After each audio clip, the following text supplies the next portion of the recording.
This is what God says for me to share with the people.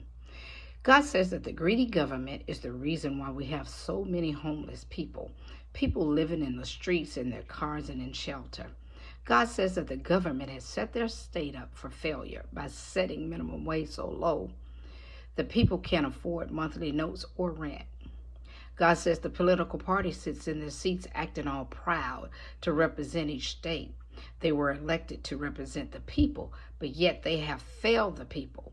God says that every state has a massive number of homelessness. God says that he left the 99 to go and search for the one. So if you have one homeless person in your state, God says you have failed the people.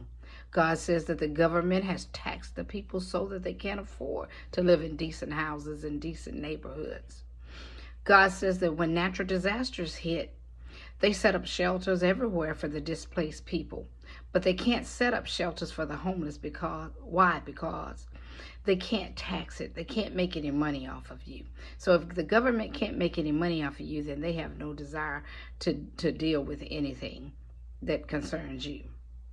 God says that he is not happy with the greedy government because it is so many empty buildings and rundown homes in neighborhoods that they could set up for the homeless people.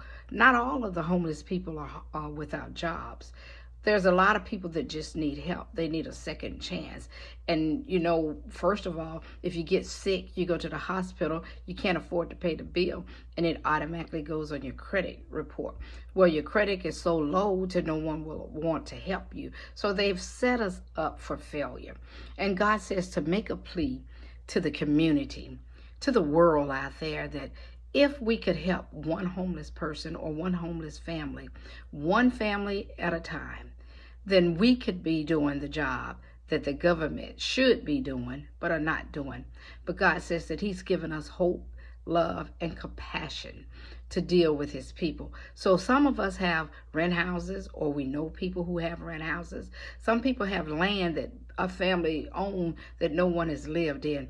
Go and help them. Let them fix it up and live in them. It's not always got to be about money. Money is the root of all evil, and the money is what's going to lead us all to hell.